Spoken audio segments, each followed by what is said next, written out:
Assalamualaikum warahmatullahi ta'ala wabarakatuh. Materi mata pelajaran PPKN kelas 7 bab 4, dimana judul besar di bab 4 itu tentang keberagaman suku, agama, ras, dan antar golongan dalam bingkai Bhinneka Tunggal Ika.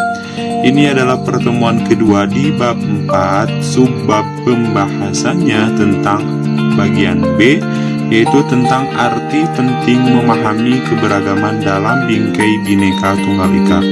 Oke, bagi teman-teman yang belum mensubscribe channel ini, silahkan bantu subscribe terlebih dahulu, supaya setiap ada video terbaru dari saya ada pemberitahuan kepada kalian. Jangan lupa aktifkan loncengnya ya.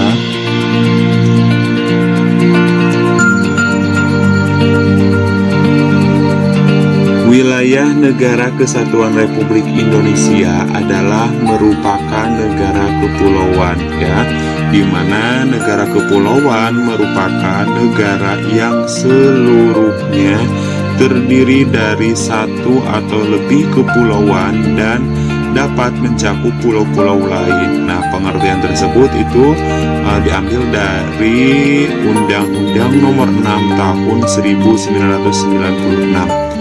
Laut bukan sebagai unsur pemisah, akan tetapi menjadi unsur pemersatu. Nah, dalam konsep wawasan Nusantara, sekali lagi, laut bukan merupakan unsur pemisah ya yang ada di negara kita, akan tetapi menjadi sebagai unsur pemersatu dalam Negara Kesatuan Republik Indonesia.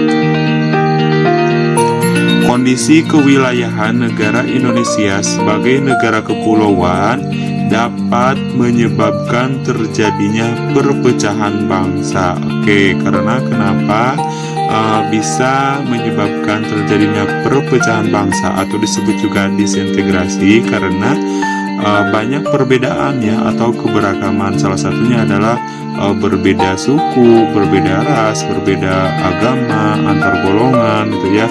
Nah, dengan adanya perbedaan tersebut, kondisi kewilayahan negara Indonesia itu bisa saja menyebabkan perpecahan atau disintegrasi. Nah, selain kondisi kewilayahan, aspek sosial budaya menunjukkan bahwa masyarakat Indonesia diwarnai oleh berbagai macam perbedaan ya. Jadi sekali lagi, selain kondisi kewilayahan yang berbeda di negara kita, ternyata aspek sosial budaya pun menunjukkan bahwa masyarakat Indonesia diwarnai oleh berbagai macam perbedaan. Kenyataan menunjukkan bahwa dalam kehidupan bangsa Indonesia sering terjadi konflik antar kelompok-kelompok masyarakat yang dilatar belakangi oleh perbedaan-perbedaan tersebut. Nah, jadi berdasarkan pernyataan yang ketiga, bahwasanya di negara kita itu tidak jarang atau tidak akan terlepas dari namanya konflik gitu ya, baik dari konflik misalkan dari perbedaan agama gitu ya, itu pernah terjadi di negara kita ya, atau tidak saling menghargai. Terus juga misalkan dari konflik antar suku, antar golongan gitu ya, karena disebabkan oleh beberapa perbedaan-perbedaan yang ada di negara kita. Keberagaman masyarakat Indonesia memiliki dampak positif sekaligus memiliki dampak negatif bagi diri sendiri, masyarakat, bangsa, dan negara. Nah, dampak positif yaitu memberikan manfaat bagi perkembangan dan kemajuan. Nah, perkembangan dan kemajuan ini baik dari diri sendiri, masyarakat, bangsa, dan negara. Sedangkan dampak negatifnya yaitu dapat mengakibatkan ketidakharmonisan bahkan kehancuran bangsa dan negara ya.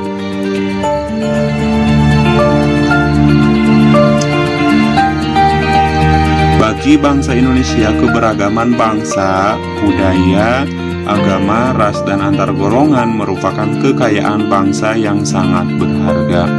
Meskipun berbeda-beda suku bangsa, adat istiadat, ras, dan agama, kita tetap bersatu dalam perjuangan mengisi kemerdekaan untuk mewujudkan cita-cita negara yang merdeka, bersatu, berdaulat, adil, dan makmur. Jadi buat bangsa Indonesia, termasuk diri kita sendiri gitu ya, dan orang-orang yang lain, bahwasanya keberagaman Indonesia itu merupakan kekayaan gitu ya, kekayaan bangsa yang sangat berharga. Jadi sepatutnya kita harus bisa menjaga kekayaan-kekayaan yang dimiliki oleh bangsa Indonesia. Ya, salah satunya adalah kekayaan keragaman budaya.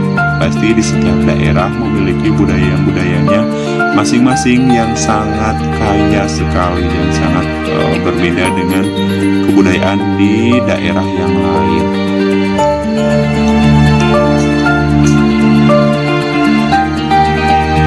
Keberagaman bukan merupakan unsur perpecahan, namun justru yang menciptakan kesatuan bangsa. Oke, kalau tadi yang disebut dengan perpecahan itu biasa sering disebut juga dengan disintegrasi.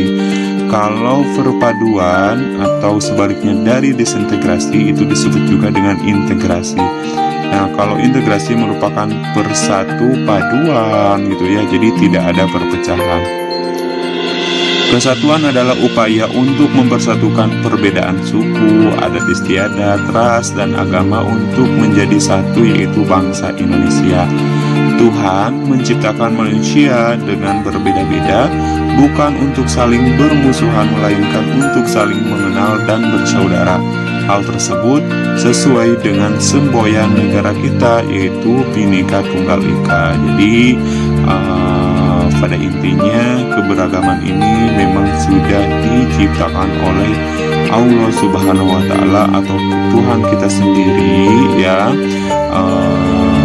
supaya kita tidak saling bermusuhan, melainkan untuk saling mengenal dan saling bersaudara. Jadi dengan adanya perbedaan itu harus bisa saling toleransi gitu ya, tidak boleh saling mengunggulkan di antara yang lainnya gitu ya, sehingga nanti akan terjadi disintegrasi karena tidak ada saling menghargai ya, atau tidak saling bersaudara ya, seperti itu.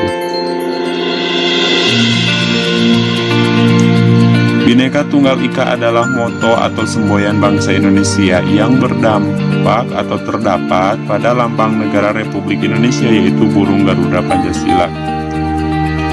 Bhinneka Tunggal Ika mengandung makna meskipun bangsa Indonesia terdiri atas beraneka ragam suku bangsa, adat istiadat, ras, dan agama, namun keseluruhannya itu merupakan satu kesatuan, yaitu bangsa dan negara Indonesia. Bhinneka Tunggal Ika merupakan semboyan negara Indonesia sebagai dasar untuk mewujudkan persatuan dan kesatuan Indonesia. Harus kita terapkan dalam kehidupan sehari-hari, seperti saling menghargai antara masyarakat yang satu dengan yang lainnya tanpa memandang suku, bangsa, agama, bahasa, adat istiadat, warna kulit, dan yang lain-lain. Tanpa adanya kesadaran sikap dan perilaku untuk mewujudkan Bhinneka Tunggal Ika, pasti akan terjadi perpecahan di dalam kehidupan berbangsa dan bernegara, karena setiap orang hanya akan mementingkan diri atau daerahnya sendiri daripada kepentingan bangsa dan negara kita. Sekian dan terima kasih, semoga bermanfaat. Jangan lupa tekan tombol subscribe, like, dan komen. Assalamualaikum warahmatullahi wabarakatuh.